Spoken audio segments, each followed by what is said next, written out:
Student, आज हम करने जा रहे हैं ज्योमेट्री का चैप्टर नंबर सेकंड, और चैप्टर नंबर सेकंड का नाम है पाइथागोरस थ्योरम। आज हम क्या क्या करेंगे? हम पढ़ेंगे तीन थ्योरम। थ्योरम नंबर 1 है similarity and right angle triangle. Theorem number 2 है theorem of geometric mean. Theorem number 3 है पाइथागोरस थ्योरम। ये तीन थ्योरम इस चैप्टर के आज हम करने जा रहे हैं, क्योंकि इस चैप्टर का प्रैक्टिस सेट 2.1 जो है वो ये तीन थ्योरम पर बेस्ड है। तो आज हम ये तीन थ्योरम अच्छे से समझेंगे कि ये तीन थ्योरम क्या बोलते हैं और इस थ्योरम को प्रूफ कैसे किया जाए।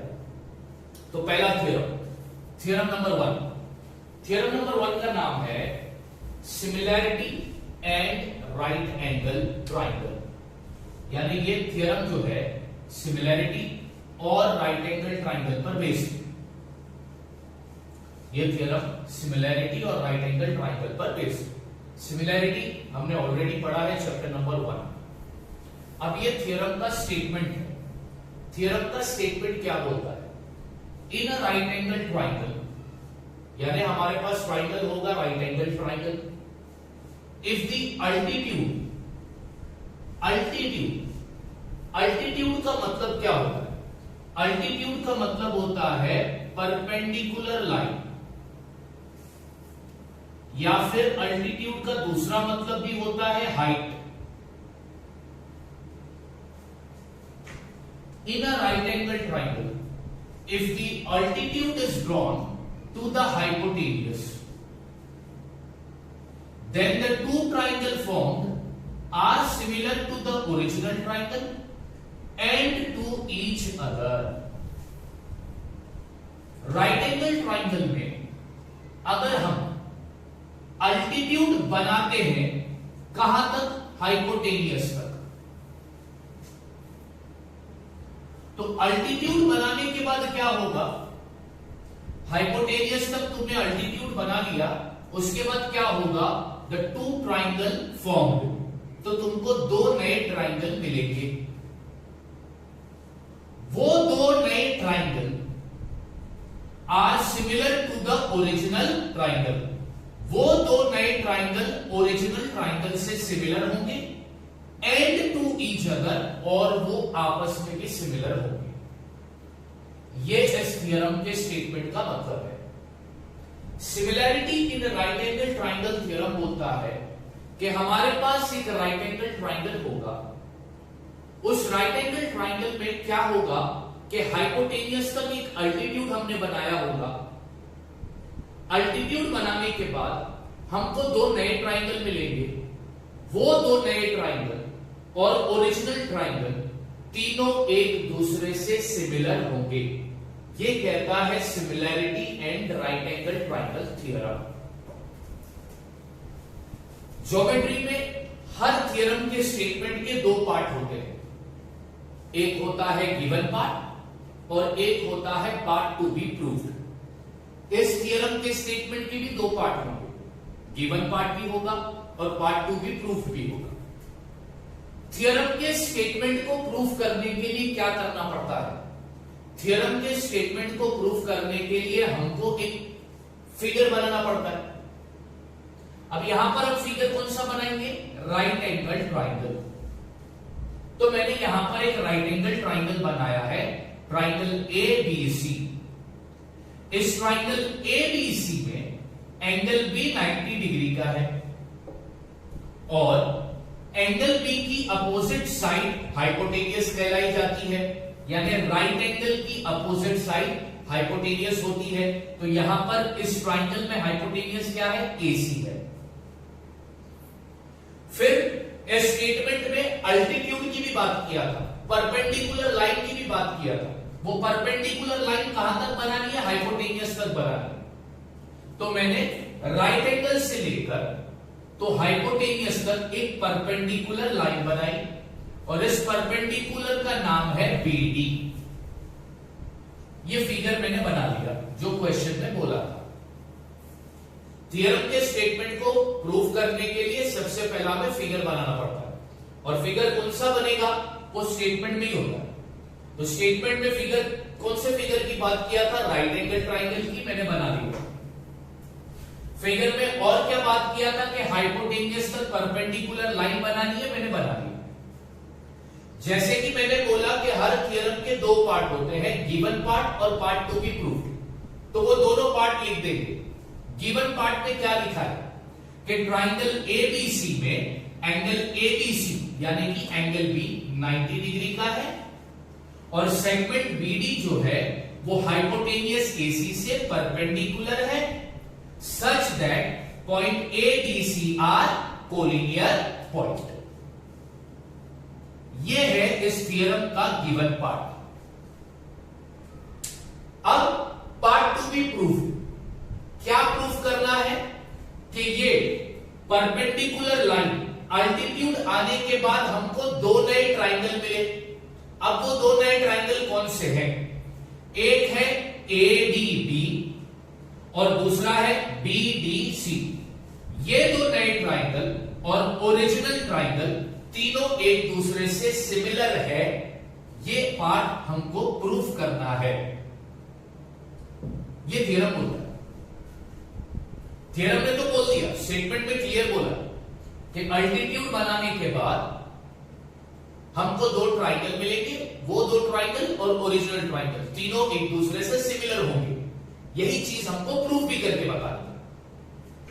तो अब मैंने यहां पर लिखा है प्रूफ। अब मैं स्टार्ट में दो ट्राइंगल ले रहा हूं, ट्राइंगल एबीसी और ट्राइंगल एडीबी। ये दो ट्राइंगल मैंने लिए।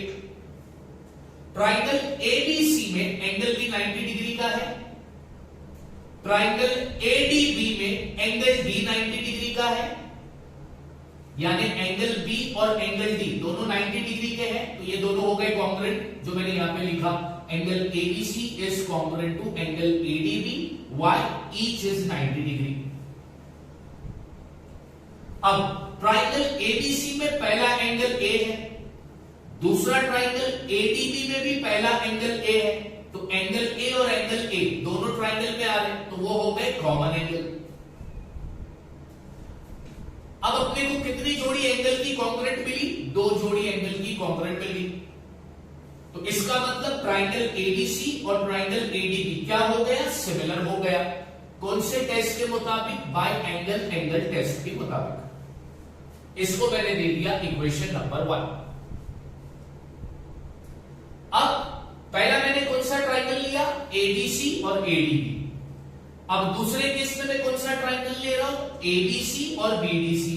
अब यहां पर लिखा है in triangle ABC and triangle BDC.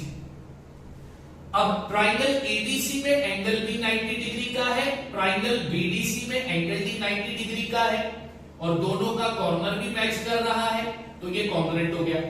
यानी angle ABC is congruent to angle BDC. Why? Because each angle is of 90 degree. दूसरा, ट्राइंगल एबीसी में last angle C, triangle BDC में भी लास्ट एंगल सी। दोनों ट्राइंगल में एंगल सी का position same है और दोनों ट्राइंगल में एंगल सी भी आ रहा है, तो यानी एंगल सी कॉन्ग्रुएंट हो गया। क्यों? Common angle. फिर क्या हो गया?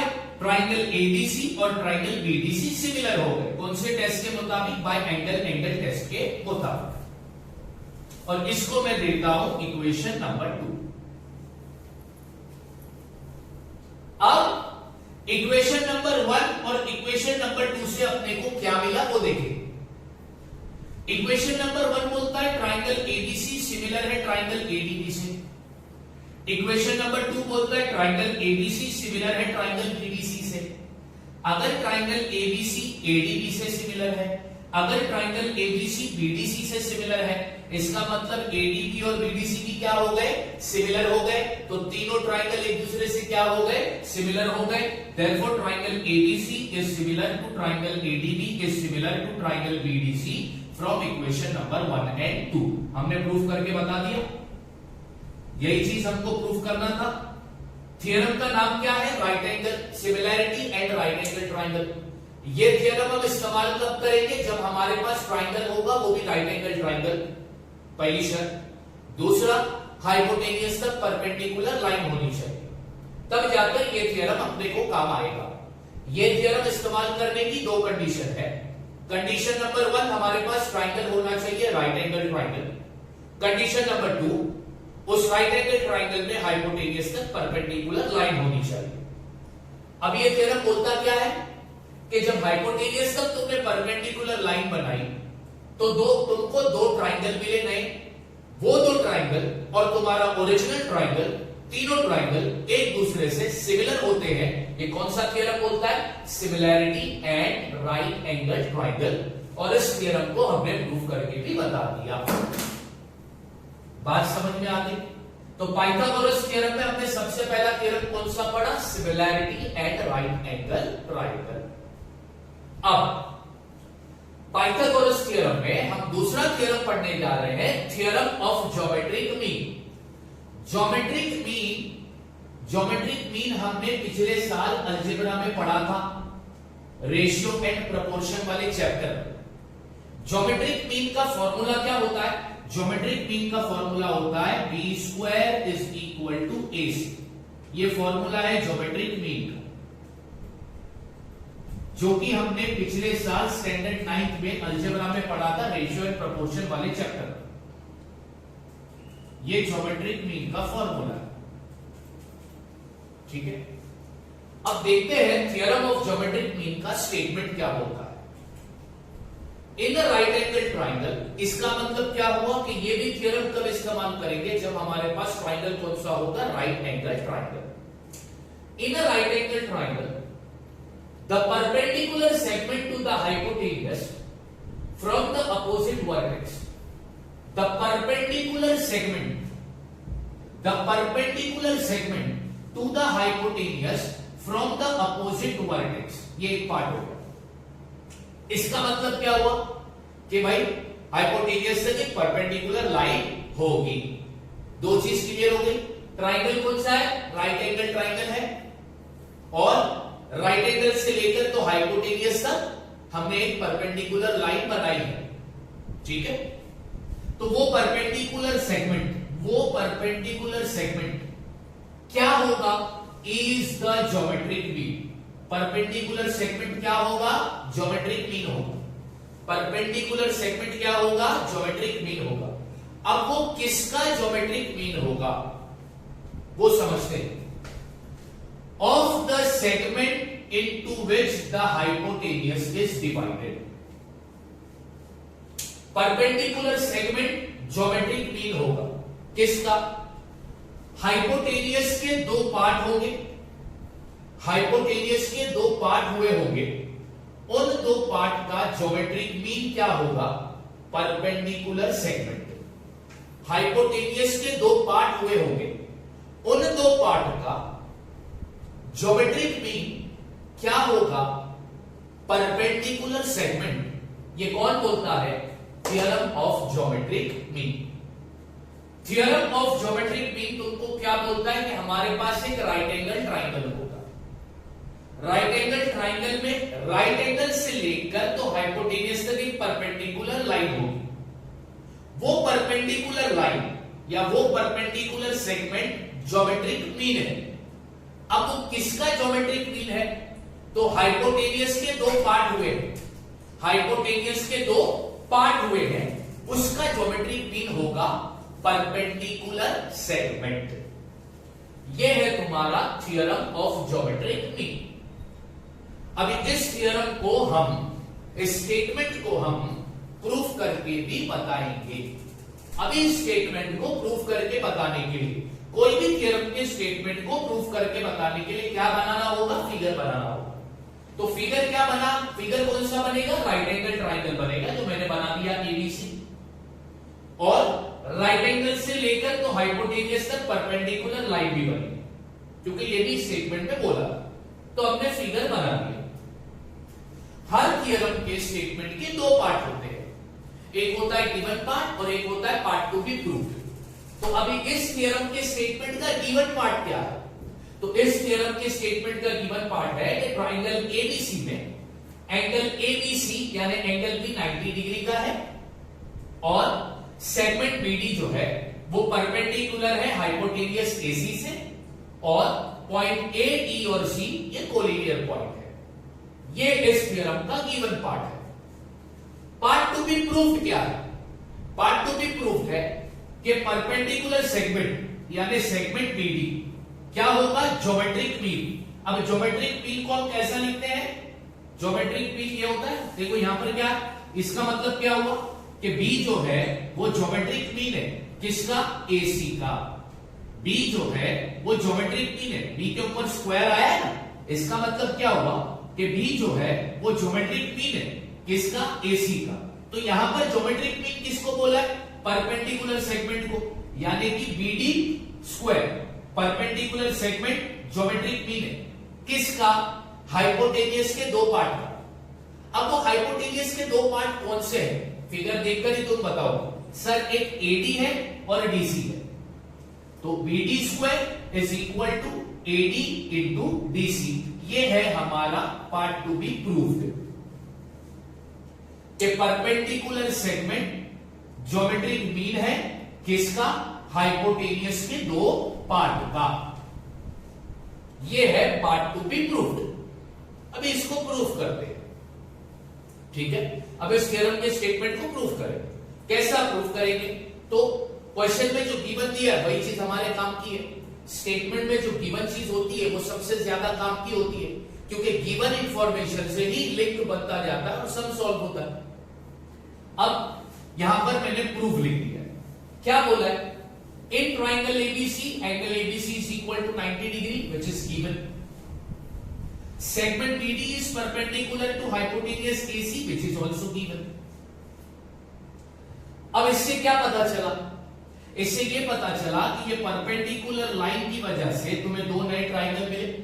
वो दो नए ट्राइंगल और ओरिजिनल ट्राइंगल तीनों एक दूसरे से क्या हो गए? सिमिलर हो गए। कौन सा थ्योरम बोला था? Similarity in right angle triangle. तो यही मैंने लिखा कि ट्राइंगल, ये तीनों ट्राइंगल एक दूसरे से सिमिलर है। कौन कौन से? एडीबी, बीडीसी और ओरिजिनल ट्राइंगल कौन सा है? एबीसी। ये तीनों ट्राइंगल एक दूसरे से सिमिलर है। कौन सा थ्योरम बोला? Similarity in right angle triangle, ये वाला थ्योरम बोला। अब मैंने ये वाला थ्योरम क्यों यूज किया? क्योंकि ट्राइंगल कौन सा है? राइट एंगल ट्राइंगल है और हाइपोटेनियस तक परपेंडिकुलर लाइन भी है। यस और नो? तो मैंने ये थ्योरम इस्तेमाल करके क्या बताया कि ADB is similar to BDC. Triangle ADB is similar to triangle BDC. ये दो ट्राइंगल क्या है? सिमिलर है। सिमिलैरिटी में तुमको मैंने पढ़ाया था कि जब दो ट्राइंगल सिमिलर होते हैं तो उनकी करस्पॉन्डिंग साइड का रेशियो भी इक्वल होता है। तो अब करस्पॉन्डिंग साइड के रेशियो निकालेंगे। अब अपने को कौन कौन से करस्पॉन्डिंग साइड चाहिए वो देखो। अपने को चाहिए एडी, डीसी और बीडी का स्क्वायर चाहिए। तो यहां पे मैंने क्या लिया? इस ट्राइंगल में एडी लिया तो इस ट्राइंगल में बीडी लेता हूं, तो एडी अपॉन बीडी। ठीक है, ओके। अपने पास एक एडी आ गया, एक बीडी आ गया। अब अपने को और एक बीडी चाहिए और डीसी चाहिए। तो अब इस ट्राइंगल में बीडी तो इस ट्राइंगल में डीसी, ले लिया बीडी अपॉन डीसी। ये दोनों का रेशियो, ये करस्पॉन्डिंग साइड का रेशियो इक्वल है। कौन सी प्रॉपर्टी होती है? Corresponding side of similar triangle. हमने पढ़ा है चैप्टर नंबर 1 में कि जब दो ट्राइंगल सिमिलर होते हैं तो उनके करस्पॉन्डिंग साइड का रेशियो इक्वल होता है। कौन सी प्रॉपर्टी बोलती है? Corresponding side of similar triangle. ठीक है, उसके बाद मैंने क्या किया? बीडी को बीडी से मल्टीप्लाई किया तो ये हो गया बीडी स्क्वायर, फिर एडी इंटू डीसी। यही प्रूफ करना था, प्रूफ हो गया, हेंस प्रूफ। यानी ये थ्योरम का स्टेटमेंट सही बोला। क्या बोला? कि राइट एंगल ट्राइंगल में राइट एंगल से लेकर तो हाइपोटेनियस तक एक परपेंडिकुलर लाइन होगी। वो परपेंडिकुलर लाइन ज्योमेट्रिक मीन होगी। किसकी ज्योमेट्रिक मीन होगी? तो हाइपोटेनियस के दो पार्ट का। ये चीज हमने प्रूफ कर दी। तो कितने थ्योरम हमने किए? दो थ्योरम किए। पहला थ्योरम कौन सा किया? Similarity in right angle triangle. दूसरा थ्योरम कौन सा किया? Theorem of geometric mean. अब यहां पर थ्योरम ऑफ ज्योमेट्रिक मीन को प्रूफ करने के लिए हमने कौन से थ्योरम का सहारा लिया था? हमने similarity in right angle triangle वाले थ्योरम को इस्तेमाल किया था। हाँ, किया था। अच्छा, अब ये दोनों भी थ्योरम यूज कब करना? ये दोनों थ्योरम यूज करने की कंडीशन नंबर 1, ट्राइंगल कौन सा चाहिए, right angle triangle. Condition number 2, hypotenuse तक क्या चाहिए, परपेंडिकुलर लाइन। अब मैं तुमसे क्वेश्चन पूछता हूं, तुम लोग मेरे को जवाब देना। कौन सा थ्योरम बोलता है कि राइट एंगल ट्राइंगल में हाइपोटेन्यूज तक परपेंडिकुलर लाइन होगी, वो परपेंडिकुलर लाइन की वजह से दो ट्राइंगल मिले, वो दो ट्राइंगल और ओरिजिनल ट्राइंगल ये सिमिलर होंगे। कौन सा थ्योरम बोलता है, तो similarity in right angle triangle. अब दूसरा क्वेश्चन के परपेंडिकुलर लाइन ज्योमेट्रिक मीन होगा हाइपोटेन्यूज के दो पार्ट का, ये कौन सा थ्योरम बोलता है, थ्योरम ऑफ ज्योमेट्रिक मीन। तो ये दोनों थ्योरम इस्तेमाल कब करना है, हमारे पास ट्राइंगल राइट एंगल ट्राइंगल होना चाहिए और हाइपोटेन्यूज तक परपेंडिकुलर लाइन होनी चाहिए। तो दो थ्योरम हो गए, similarity in right angle triangle हो गया, थ्योरम ऑफ ज्योमेट्रिक मीन हो गया। ठीक है, अब तीसरा थ्योरम पढ़ने जा रहे हैं, जिस थ्योरम का नाम है पाइथागोरस थ्योरम। थ्योरम का नाम क्या है, पाइथागोरस थ्योरम। अब ये थ्योरम क्या बोलता है, in a right angle triangle, it means triangle किस टाइप का होगा, right angle. The square of the hypotenuse, hypotenuse का स्क्वायर इज इक्वल होता है to the sum of the square of the remaining two side, remaining two side के square के sum से। Hypotenuse का स्क्वायर इक्वल होता है बची कुची साइड के स्क्वायर के सम से, यानी hypotenuse square is equal to one side square plus other side square. ये पाइथागोरस थ्योरम का फॉर्मूला था, हमको पता है।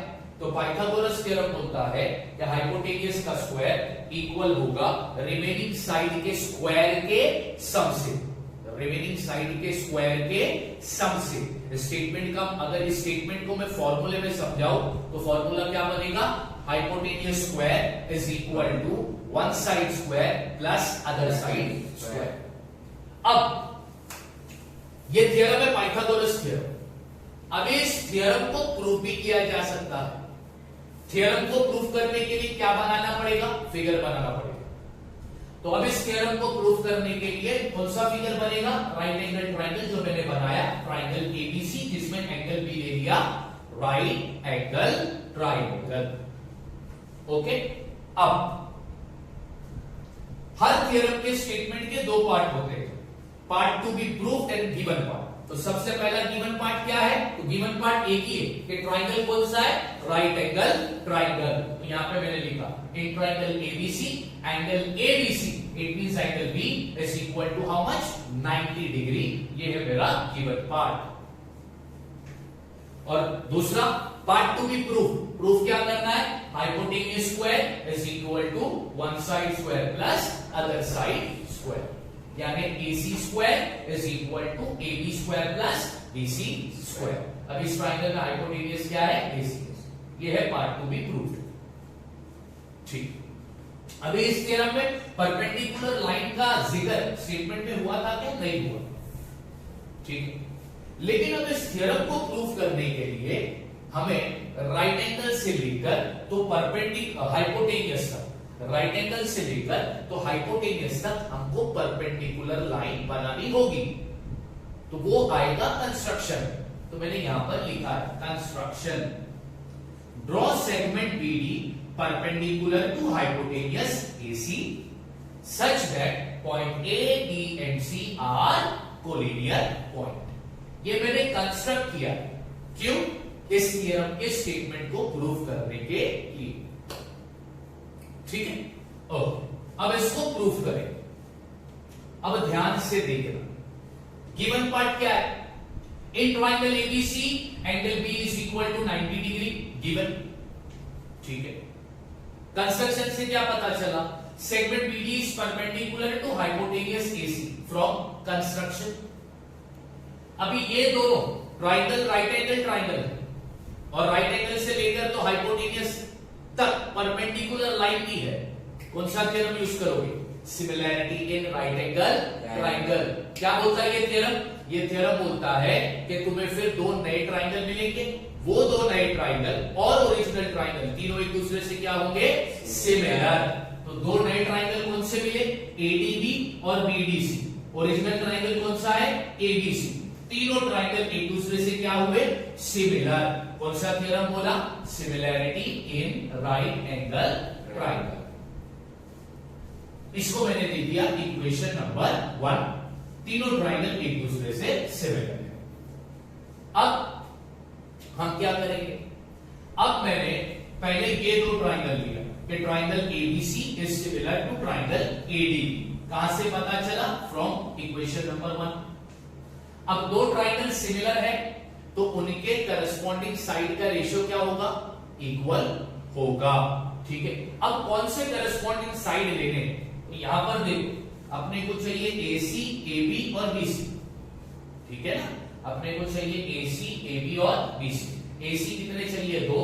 एबी भी कितने चाहिए? 2। और बीसी भी कितने चाहिए? 2। तो अब यहां पर मैं कौन से करस्पॉन्डिंग साइड ले रहा हूं? एबी। अगर एबी लेता हूं तो उसके नीचे आएगा एडी। ठीक है, दूसरा एसी तो उसके नीचे आएगा एबी। बराबर, एक करस्पॉन्डिंग साइड का रेशियो इक्वल है। कौन सी प्रॉपर्टी बोलती है? Corresponding side of similar triangle. अब उसको क्रॉस मल्टीप्लाई कर दो, तो एबी और एबी को मल्टीप्लाई करोगे तो आएगा AB square AD into AC. ये बन गया मेरा equation number 2।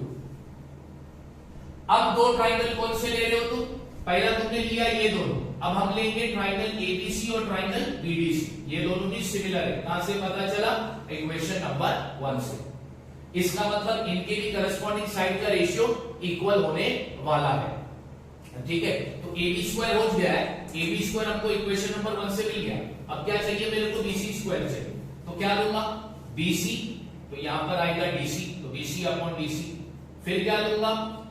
AC upon BC. तो ये दो करस्पॉन्डिंग साइड का रेशियो इक्वल आया। कौन बोलता है? Corresponding side of similar triangle.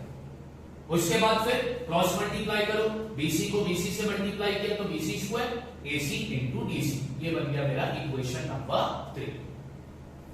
अब हमारे पास दो इक्वेशन है, इक्वेशन नंबर 2 और इक्वेशन नंबर 3। इक्वेशन नंबर 2 के लेफ्ट हैंड साइड पर एबी स्क्वायर है, इक्वेशन नंबर 3 के लेफ्ट हैंड साइड पर बीसी स्क्वायर। अब टू प्रूफ में देखो, एबी स्क्वायर और बीसी स्क्वायर के बीच में साइन कौन सी आ रही है? प्लस की आ रही है। हाँ, आ रही है। तो अब मैं क्या करूंगा? इक्वेशन नंबर 2 और इक्वेशन नंबर 3 को ऐड करूंगा। यहां पे मैंने लिखा है एडिंग इक्वेशन नंबर 2 एंड 3। जब तुम दो इक्वेशन को ऐड करते हो तो लेफ्ट को लेफ्ट से ऐड करो, राइट को राइट से ऐड करो। तो यहां पर लेफ्ट में AB है, यहां पर लेफ्ट में BC स्क्वायर है, तो AB square plus BC square लिख दिया। लेफ्ट को लेफ्ट से ऐड कर दिया। अब राइट को राइट से ऐड करूंगा, AD into AC plus AC into DC।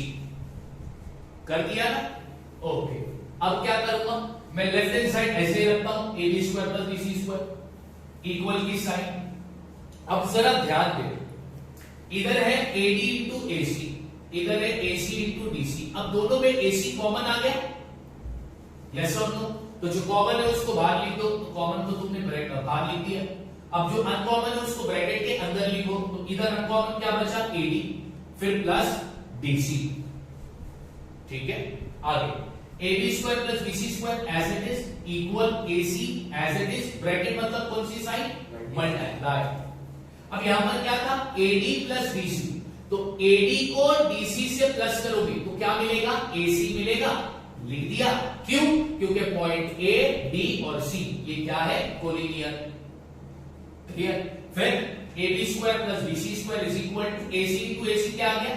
AC square आ गया। यानी प्रूफ हो गया कि hypotenuse square is equal to one side square plus other side square. यही बोलता था पाइथागोरस थ्योरम। तो पाइथागोरस थ्योरम को भी हमने प्रूव करके बता दिया। क्लियर हो गई? तीनों थ्योरम इस्तेमाल करने के लिए ट्राइंगल कौन सा चाहिए? राइट एंगल ट्राइंगल चाहिए।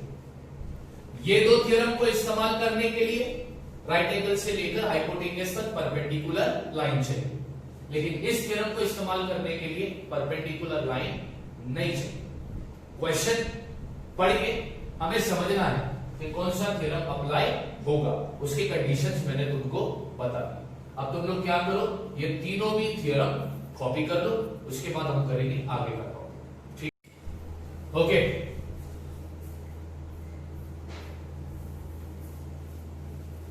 थ्योरम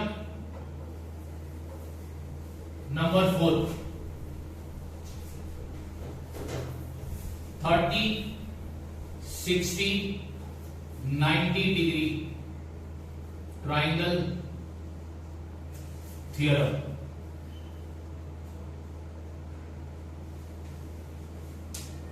अब ये थ्योरम क्या बोलता है वो याद रखो।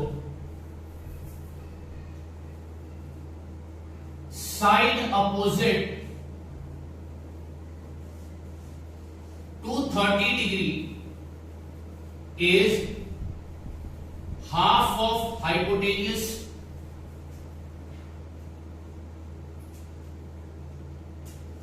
and side opposite to 60 degree is √3/2 of hypotenuse. Theorem का नाम है 30, 60, 90 डिग्री ट्राइंगल थ्योरम, यानी यहां पर भी ट्राइंगल होगा हमारा राइट एंगल ट्राइंगल। तो मैं एक राइट एंगल ट्राइंगल बना रहा हूं।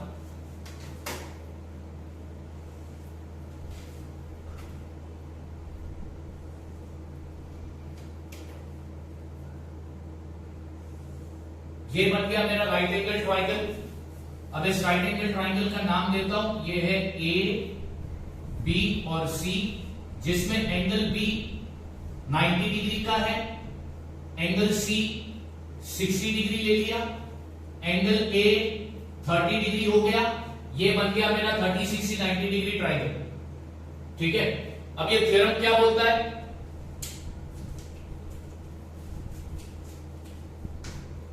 Side opposite to 30 degree.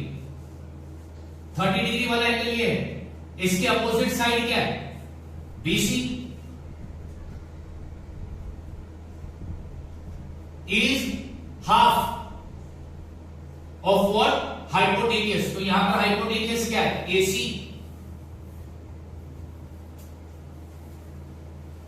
And side opposite to 60 degree. 60 degree की अपोजिट साइड क्या है, AB is √3/2 of what, hypotenuse. तो हाइपोटेनियस क्या है, AC। अब ये थ्योरम का स्टेटमेंट तुम्हें प्रूफ करना नहीं बोलेगा, इसलिए मैंने ये थ्योरम के स्टेटमेंट का प्रूफ नहीं लिखाया है, मैं डायरेक्ट तुमको थ्योरम बता रहा हूं कि थ्योरम बोलता क्या है बेसिकली।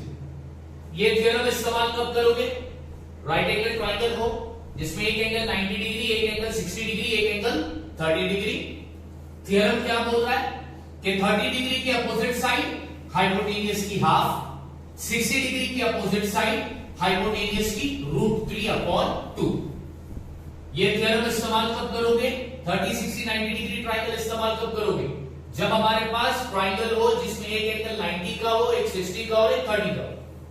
ये थ्योरम बोलता क्या है फिर कि 30 डिग्री की अपोजिट साइड हाइपोटेनियस की हाफ और 60 डिग्री की अपोजिट साइड हाइपोटेनियस का √3/2। तो ये है तुम्हारा 30, 60, 90 degree triangle theorem. Theorem number 5,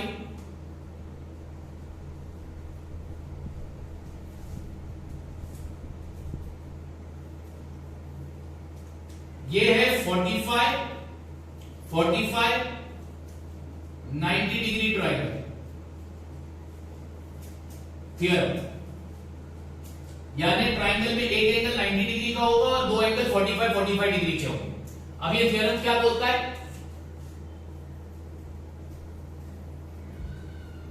perpendicular side,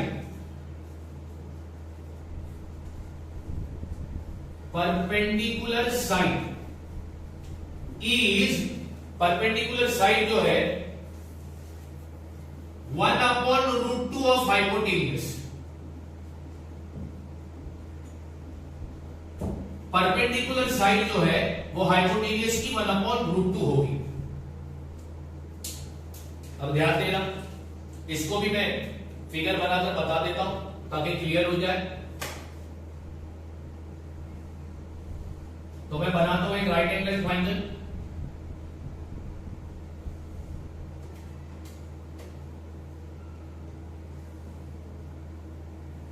अब ये ट्राइंगल का नाम मैंने दिया पी क्यू आर, जिसमें एंगल क्यू लेता हूं मैं 90 डिग्री का, एंगल आर है 45 डिग्री, एंगल पी भी है 45 डिग्री। तो ये बन गया 45 45 90 डिग्री का ट्राइंगल का थ्योरम।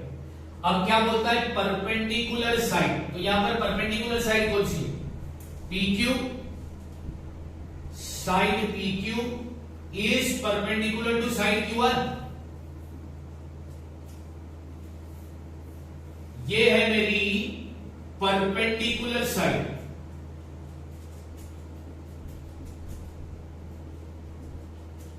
थ्योरम क्या बोलता है कि ये जो परपेंडिकुलर साइड है वो हाइपोटेन्यूज की कितनी है, 1/√2, यानी कि साइड PQ जो है वो हाइपोटेन्यूज का होगा 1/√2। यहां पे हाइपोटेन्यूज क्या है, PR, और साइड QR भी हाइपोटेन्यूज का कितना होगा, 1/√2। हाइपोटेन्यूज क्या है, PR।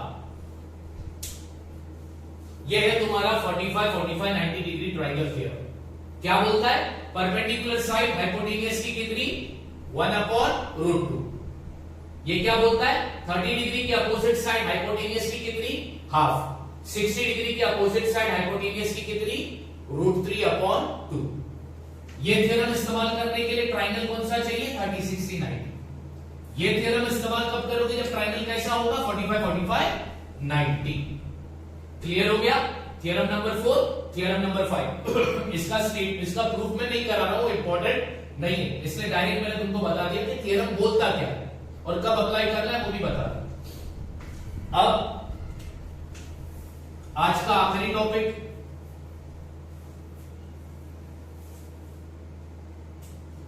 Pythagorean triplet. Pythagorean triplet. अब ये क्या बोलता है,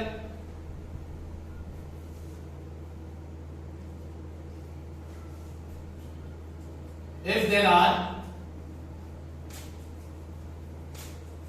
3 positive integers,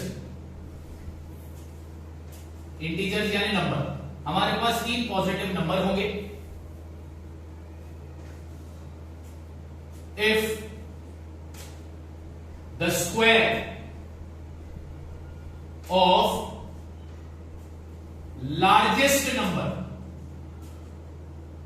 if the square of largest number is equal to the sum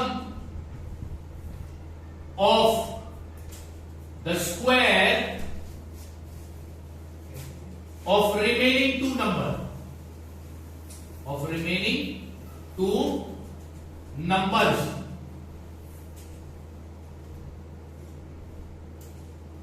then the 3 number are called Pythagorean triplet. Then 3 number are called Pythagorean triplet. अब इसका मैं example देकर बता देता हूं। एग्जांपल मैं लेता हूं, सपोज करते हैं एग्जांपल 3,5,4। ये 3 नंबर है। अब इसमें ये तीनों नंबर पाइथागोरियन ट्रिपलेट है या नहीं, ये फाइंड करना है। अब ध्यान दो, इन 3 नंबर में सबसे बड़ा नंबर कौन सा है, 5। तो लार्जेस्ट नंबर का क्या निकालना है, स्क्वायर। तो 5 का स्क्वायर, तो 5 का स्क्वायर क्या आएगा, 25। 5 का स्क्वायर क्या आएगा, 25। इक्वेशन नंबर 1 देखिए। फिर रिमेनिंग 2 नंबर का भी स्क्वायर निकालना। यहां पे निकालता हूं मैं 3 का स्क्वायर 4 का स्क्वायर। अब दोनों के स्क्वायर का क्या बोला है यहां पर, दोनों के स्क्वायर का सम बोला है, सम यानी ऐड। तो 3 का स्क्वायर 9 और 4 का स्क्वायर 16। अब दोनों को ऐड कर दो तो कितना आ रहा है 25। ये इक्वेशन नंबर 2। तो बड़े नंबर का स्क्वायर और दो छोटे नंबर के स्क्वायर का टोटल, बड़े नंबर का स्क्वायर दो छोटे नंबर के स्क्वायर का टोटल इक्वल आया, तब जाकर ये तीन नंबर क्या होंगे, पाइथागोरियन ट्रिपलेट। यहां पे लिखता हूं, बड़े नंबर का स्क्वायर और दो छोटे नंबर के स्क्वायर का सम इक्वल है, therefore the number 3, 5, 4 are Pythagorean triplet.